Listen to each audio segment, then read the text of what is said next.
Hey folks, Alex McMahon here of Evolved Nutritional Therapy, and today we're going to be continuing on in our series of nutrition myths. So myth number 3 for today is that if you eat more fat, you'll burn more body fat. Now, I have to absolutely call myself out on this.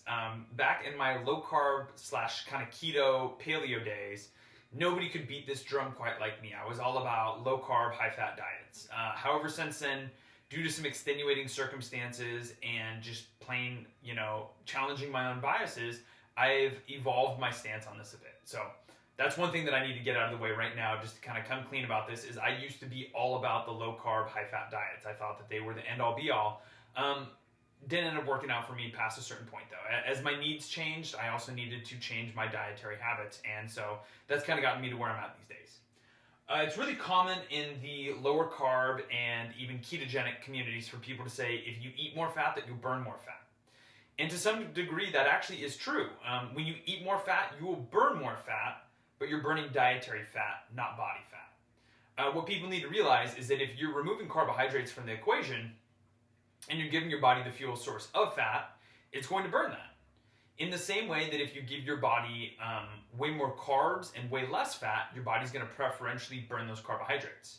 However, the main thing that we need to keep in mind is for you to lose body fat, you absolutely have to be in a calorie deficit.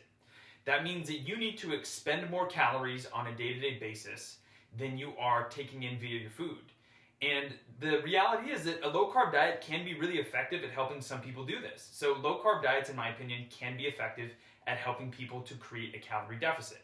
And some of the ways that it does that is with higher protein and fat in the diet. And one of the big things that we need to keep in mind is that protein is one of the highest satiety nutrients. So it's going to allow people to just feel a lot fuller for a lot longer and a lot more sated. Also, with plenty of fat in the diet, that's going to slow gastric emptying. So one of the big roles that fat plays is it slows how quickly the contents of our stomach actually empty out. So that's going to allow people to also feel fuller for longer, allowing them to, by nature, eat a little bit less and be in a calorie deficit. When you remove denser carbohydrates, people are going to naturally gravitate towards more fibrous vegetables. So as people have probably read and heard, a good way to stay fuller for longer is to have more fiber in your diet. And if you're getting that from vegetables, it's also going to contain a large amount of water. So another beneficial thing is that it removes the stigma of dietary fat. So for a long time, people have likely restricted their fat intake because they thought that it was either going to make them gain fat or give them cardiovascular disease.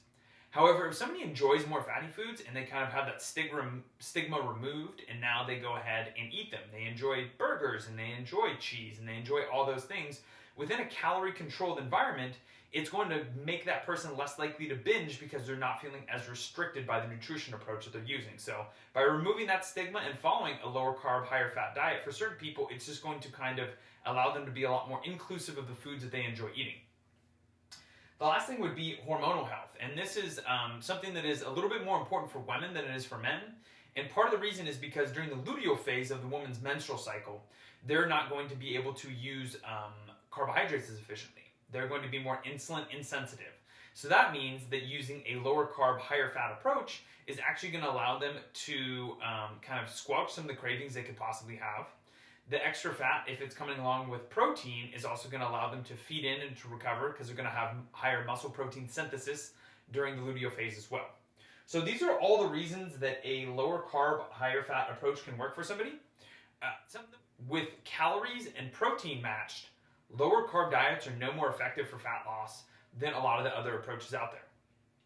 There have been multiple studies that show that when they are matched, the energy expenditure by lower carb, higher fat diets isn't any more, and the body fat lost in obese men isn't any higher. And it was published in the American Clinical Journal of Nutrition.